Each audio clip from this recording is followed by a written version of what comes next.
Welcome back. My name is Jasper, and today we are going to talk about your resume and the cover letter. We start with the CV, the resume, because it's the most often the one thing that your employer wants to see. So a few important things you need to know is that your CV must be, or resume must be organized, needs to be up to date, relevant for the position. That's some of the key elements in your CV. So I'll go through the whole list of what you need to include in your resume to have it sharp to the position and how you can stand a bit more out. Like, so remember, a way to stand out is that you can be creative with your resume. So if you are going to apply in a chocolate, for example, a chocolate factory, then you can make your resume on look like a chocolate bar. Or if you're going to something with nutrition, then you make it look like one of these nutrition labels behind on the food you buy in the grocery and so on. So you can be creative in that way. But in the description, you can find my template, which is basically just a standard resume template. You can use that if you want. Just to remind you that I have used like text boxes and hidden all the lines.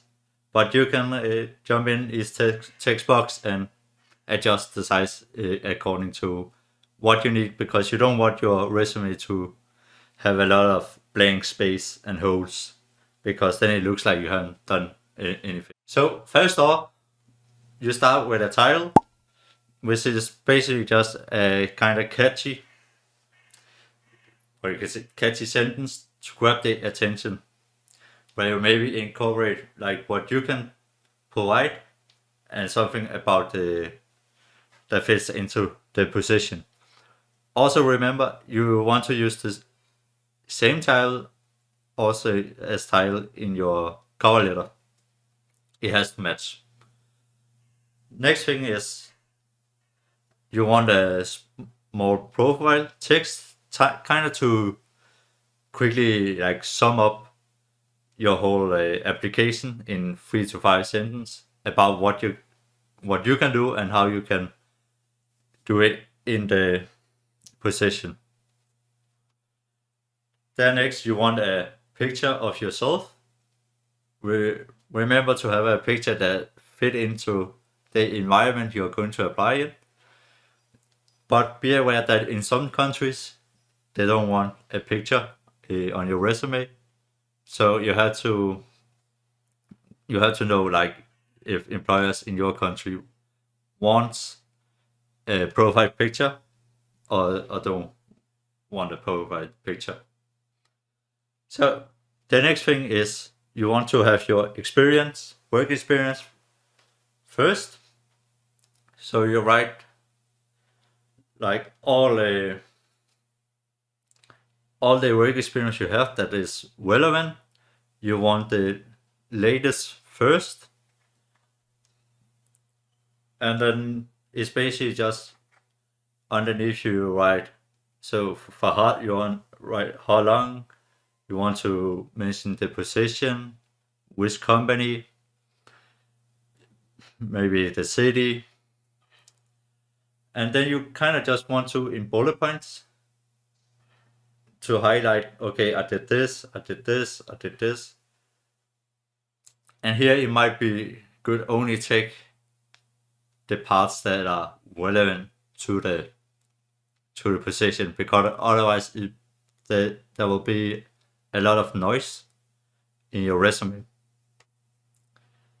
Then next is the education, and that's actually the same way you're doing it. It's just without your education. But here you don't want elementary school or high school, depending on your age, of course. But you don't have to include that. Like most people will assume you have it fun enough if you have a bachelor degree or something else. So, and then you can continue to the next thing if you have any certifications that are relevant, courses that are relevant, like what's the name of the course, where did you get the course, when did you get it, get the certification, so on. Like what do you learn from it? Still, again, in bullet points. In my resume, I also added volunteer jobs because that can be very good because it show that you're interested. So I was mostly applying here when I applied in esports.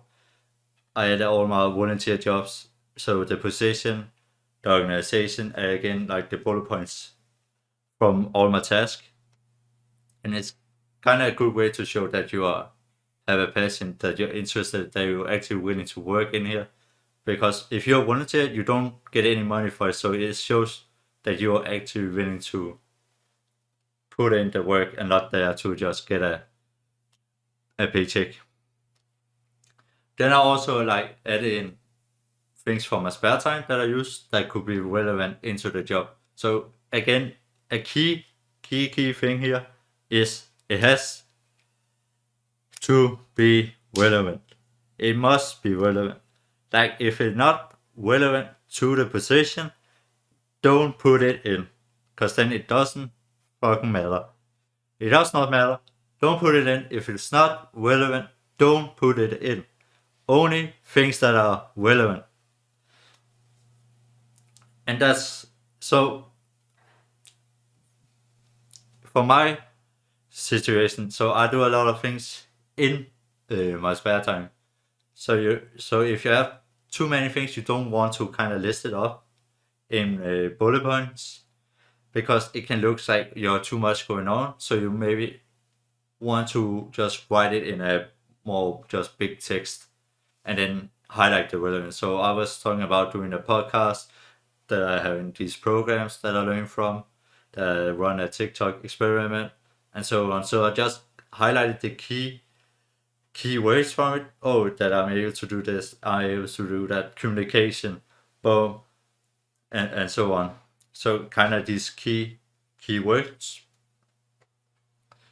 So as the last thing, so when I wrote all this like down on the paper, then I also had a like bar on the right side. So I had my contact information, so phone number, email. I had links to my LinkedIn profile, website if you maybe have a portfolio. So you want to link to all that, so it's easy accessible for the employer to see.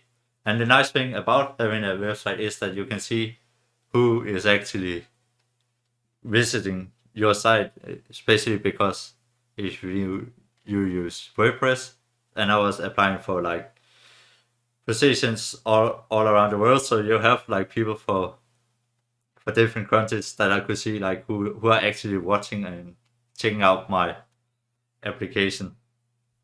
Then you want your competencies, and you just want to write the best you have. So I also have kind of bullet points under to say how good I was. So I only took those that I was high in that fit. So we'll have like 4-5 competencies that I focus on that will fit into the position. Then I will have languages. So again, it's important that you just put in the languages that you are very good at. So you don't have anything that can make your resume look bad. You don't want to give them a chance to kind of say, away with that guy and deny you. You want to make it the best, to look the best possible. Then another thing that's very key is your IT skills. So if you're very good with Word, Excel, PowerPoint, Photoshop, some broadcast software, or some other things, like put it in there, because a lot of employers nowadays, they are looking for people. They want people who has very good IT skills, because if you already have that, then they don't have to teach you how to use different tools and so on, and it give you a better position, because you kind of already know the system, and a lot of all these softwares actually looks like each other, like it's become very standardized on how you do certain things. So it can give you a good edge. Then I will also put in, like, if you have any reference, so recommendation, person that can be contacted. So just don't give the phone number in so they just can call, but put in that you have a reference from this person, from that job. You have maybe a recommendation letter that you can send, and so on and so forth. Because if they call your previous employer, then you have the time actually to call that employer and say, hey, you will get a call from this company, because I'm about to apply for a job in this position, blah blah blah. Another thing I did was also adding, like, my principles, my values, and my interest, to kind of say more about myself, and really just like one word bullet points. So principles is kind of more what are kind of the, what I can say, guidelines. How do I work? How do I operate? How will I operate?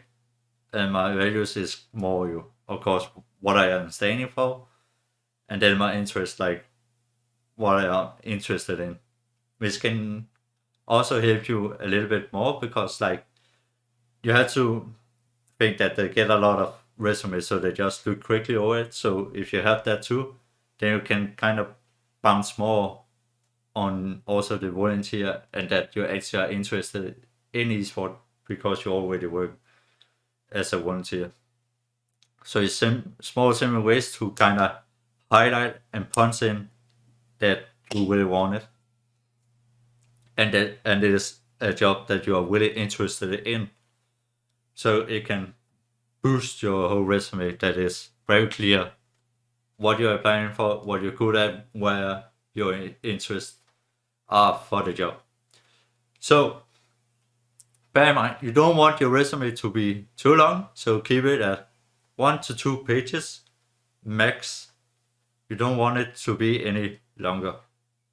So remember that you can find the template I use in the description. So the last part is the cover letter. It can only be 1 page and not anything more. Here we have the chance to go more in details on what we actually can provide in the position. What value can we bring to the table? And remember, it's all about value creation. What value can you create for the company in the position they're looking for? So you want to take the title from your resume or to the cover letter, because it has to match. Then you want to write about your motivation, what makes you interesting in the position, interested in the company.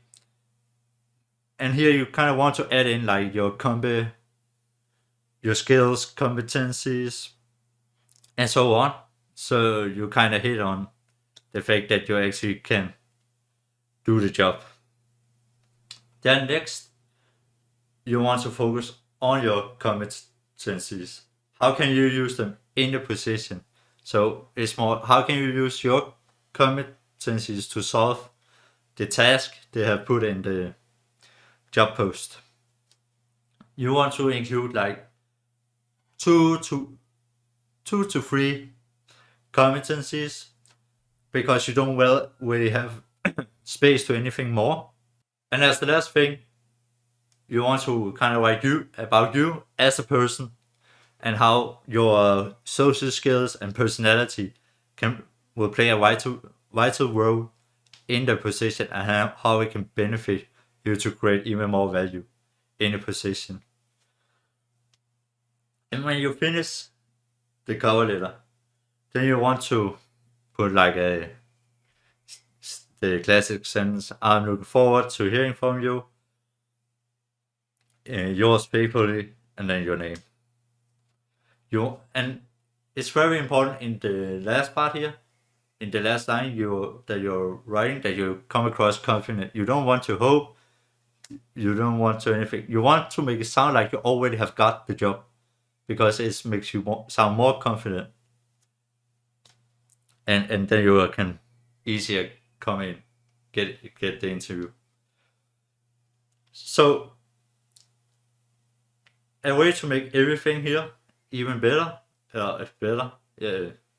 easier for yourself, is that you make a list with all your work experience, all your education, all your courses, and then you just bullet point all the tasks you have ever had, all the classes you ever had, everything, like all responsibilities and so on, under each work experience, each education, each course, because then you have like a complete list of everything you have ever done, and then it will be 10 times easier for you to just take each task and move over to your resume and edit it, and also add it into your cover letter. So then you don't have to remember every time, oh, did I do this in that job? Did I do that? I can't really remember. But then you have the complete list of everything you have ever done. Because like if you are 5 years ahead and you have to remember, go 5 years back, then it becomes very hard to remember what you actually did. And also if you have any projects, like if you're bachelor, master, like what was your thesis that you was writing about, you can add that in. And that was it for this video. If you liked the video, please hit the thumbs up. If you want to see more, please hit the subscribe button, and let me know what you think in the comment section below. And I'll see you next time. I'm Jasper, I'm out. Peace.